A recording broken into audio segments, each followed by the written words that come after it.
What is happiness in life?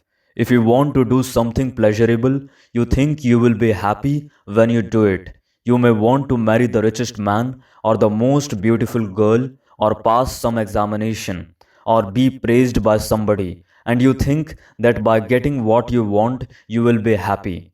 But is that happiness? Does it not soon fade away like the flower that blossoms in the morning and withers in the evening? Yet that is our life, and that is all we want. We are satisfied with such superficialities, with having a car or a secure position, with feeling a little emotion over some futile thing, like a boy who is happy flying a kite in a strong wind and a few minutes later is in tears. That is our life, and with that we are satisfied. We never say, I will give my heart, my energy, my whole being to find out what happiness is. We are not very serious. We don't feel very strongly about it. So we are gratified with little things. But happiness is not something that you can seek, it is a result, a byproduct. If you pursue happiness for itself, it will have no meaning.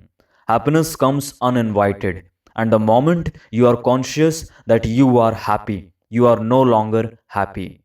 I wonder if you have noticed this when you are suddenly joyous about nothing in particular. There is just the freedom of smiling, of being happy, but the moment you are conscious of it, you have lost it. Have you not? Being self consciously happy or pursuing happiness is the very ending of happiness. There is happiness only when the self and its demands are put aside.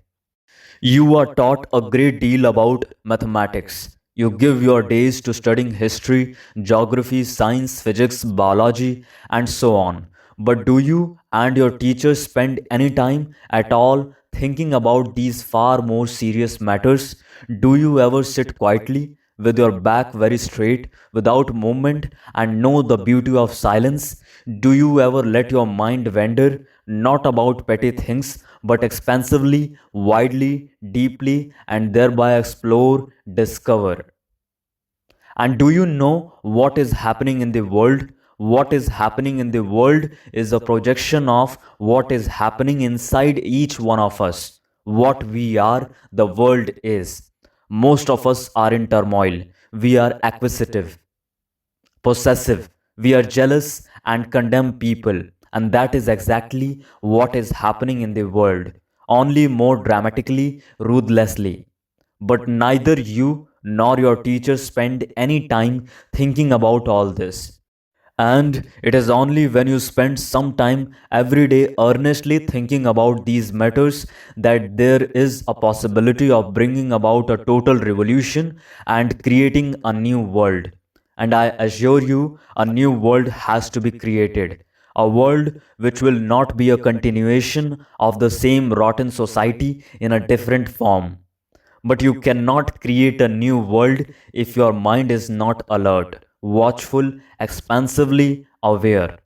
And that is why it is so important, while you are young, to spend some time reflecting over these very serious matters, not just pass your days in the study of a few subjects, which leads nowhere except to a job and death.